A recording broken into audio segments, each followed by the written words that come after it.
So today I had the opportunity to take the bike out twice on the same day. This morning I actually went to church. I had a great time. And now I just came from family. We were having, some food together. And my wife tells me, man, I forgot my purse. And of course, I quickly volunteered myself to ride all the way there to pick up the purse. I'm such a great husband. Obviously, I'm bringing my Roll King Classic. And what a beautiful day, man. I hope the camera picks it up the best that it can. This is only a GoPro Hero 4. But I got the 360 right there in front of me. So I hope that we get some good footage so you guys can see it. Actually, I wanted to talk about something that, man, I think it bothers me sometimes. Really does. And as I talk to my children, I'm very careful that my children don't have that mentality, right? Don't think that way. So I wanted to share a couple things about my life, a couple things about where I come from, what I've done in my life, and things like that. I kind of want to give you an idea because, like I said, what we see nowadays is actually quite interesting, the level of entitlement that people have. Really, it is. People think that apparently somebody owes you something. And the whole, thing about working hard and trying to make something for yourself, it's kind of like an old tradition, right? It's just easier for people to give you free stuff, right? And I don't get into that so much in this channel. I do get into that in my main channel, but I wanted to talk about that because you know what? I'm writing here and I have a couple things that I want to share. And every single time that I share things like this and I say, well, you know what? About working hard, people look at me like I'm privileged. People look at me like, hey, you know what? You're saying that because you have a decent job, you have a house, you have a decent car, and things like that. But what people forget to realize is that they don't know where I come from, or they don't know where some of you guys that now are able to afford specific things, they don't know where you're coming from. And they just fill their mouths to talk and give opinions on things that they have no idea. They really don't. So here's the thing. I was born in a communist country. I was born in a country that was hard to live, right? A country where they put you in jail, a country where your food was rationed in, different portions. I mean, it was insane, right? And that country is Cuba. So now, at the age of 14, I came to this country and, man, what a blessing. You're never going to see me talking about the United States. You're just not going to see me doing that. And the reality is that I'm not going to do it because this country is amazing. It's really amazing the freedoms that we have here. Now, just like any other country, there's things that, maybe we can improve, or there's things that are not okay or needs to be changed.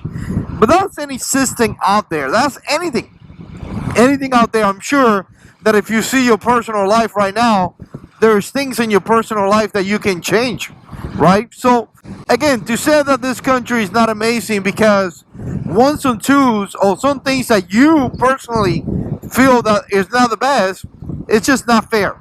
This is a country where everyone wants to come to, right? Everybody wants to come here, and only some people are blessed enough to be able to do that, right? So I consider myself very blessed to be able to come here.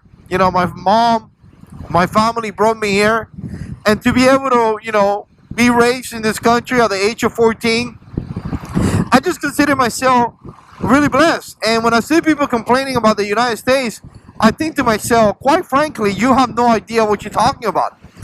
And the reality is that you just don't. Try to live in Cuba and make the comments that you make. Good luck, buddy. Really, really good luck. It's just something that does not happen, right? And wow, the sun is hitting me right in the face. But here's the thing. A lot of times when I talk about, working hard and things like that, people see me nowadays and they say things like, oh, well, you know, you got a good job, so you must be privileged or something like that. And I think to myself, man, living in Cuba was horrific. Going to sleep hungry was horrific. The first time that I ever had a room in my life, a room, was at the age of 21. I never slept in a room. I never had my own room. I never had the clothes that my children have. I remember at the age of 15 working in New York, throwing papers on the streets.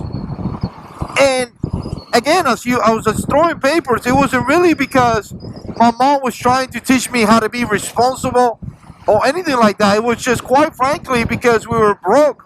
We had no money and we had to help.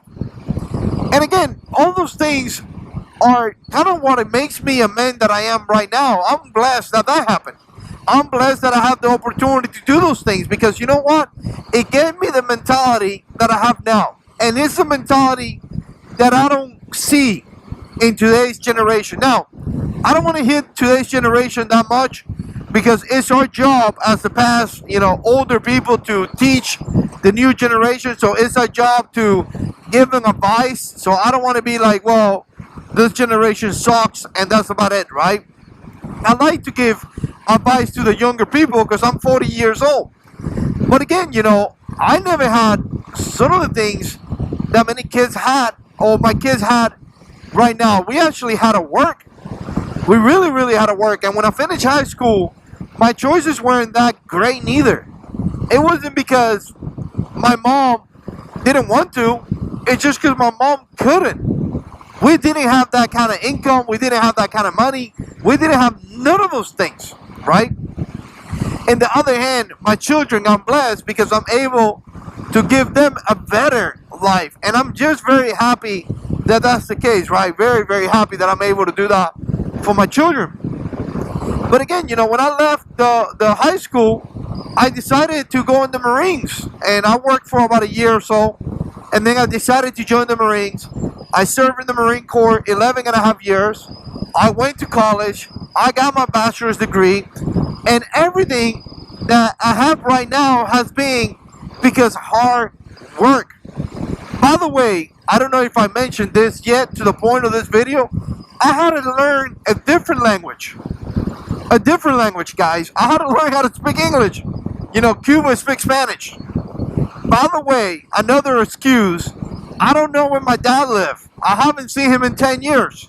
So, again, every single thing that you see people talking about it right now, families being raised with no father, got it, I got that. The ability to not be able to speak the language, got it, I got that. The ability to not have a good family support system, got it, I got that.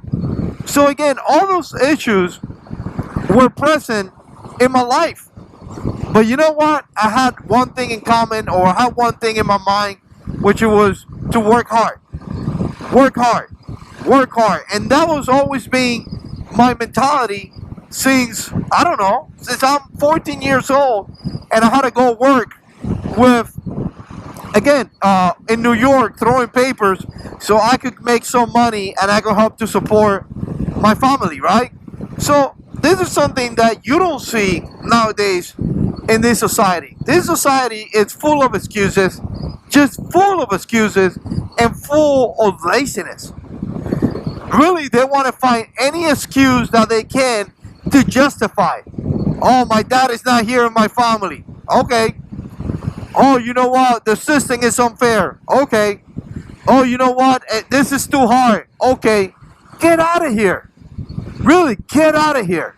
I don't want to hear it. I really don't.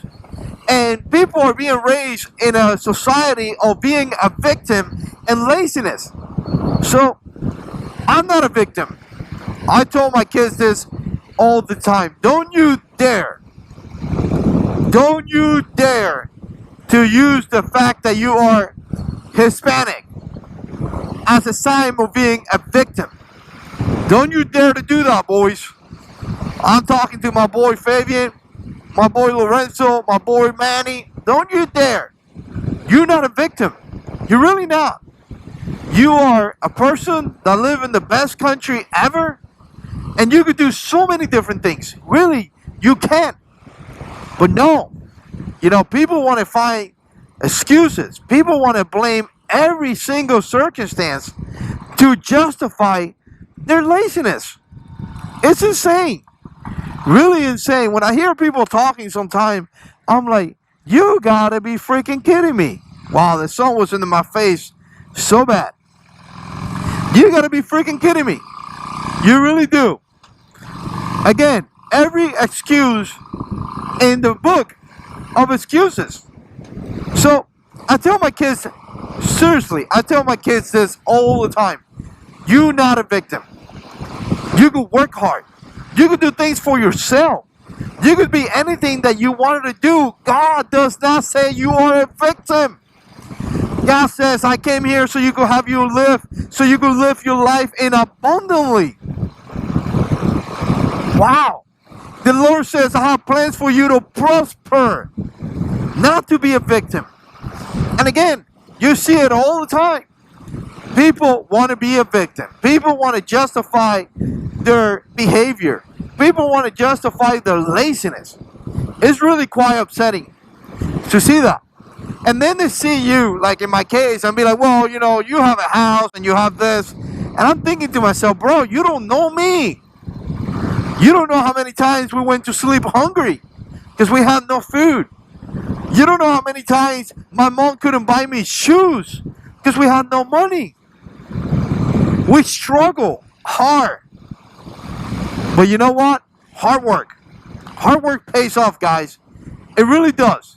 I got to take care of some stuff. I'll be back in a minute. Alright, so by the magic of editing, I stop at my family's house, grab Stacy's purse, and I'm heading home. I'm going to take this location through here. Different route, but it's getting a little bit dark. I don't know, maybe I get some of the sunset or something. But this is a really nice route through here. So I'm going to be doing that. I'm just going to be riding right now and try to enjoy this, I guess.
You gotta love this country roads, man.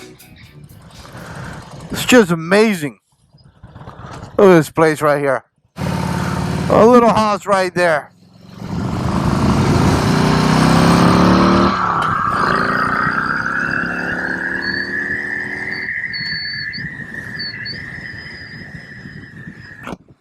Usoyo and 88 won't move.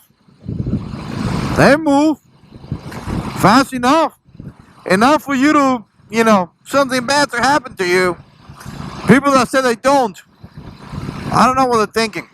Really don't know. Either way, I'm going to give you the secret right now after I share all this with you guys on how to be successful in life. It's going to be quite simple. Really is. 1, stop making excuses. You could find an excuse on everything. 2, stop being lazy. Stop it. I don't know how else to tell you. Stop it.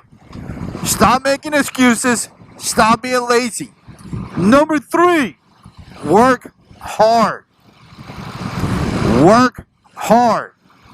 I guarantee you that if you put that as part of your equation, as part of your lifestyle, I guarantee you that you are going to make something out of yourself. But if you could continue to make excuses and you continue to be lazy and you continue to not work towards goals in life, you're not going to do anything in your life. And then you complain people, the country, the government, whoever you like to complain. You know, whoever you like to blame, I guess. I know what I'm saying is right because it's biblical. The good Lord says you have to work. Nothing is free for you. So, not really sure why a lot of the new generation is expecting free things. Really not. The older generation don't have this issue because in the older generation you had to work to eat. But in the new generation, with all the things that they give you, you know, they have a different expectation. Just work hard, man. It worked out for me, and I could have had every excuse in the book to throw out there. Man, look at this. You gotta love it, man. I just love the country. Love it. Look at this. Cow and horses, and just such an awesome place. Let me know what you think. Put comments down below. And as always, God is in control.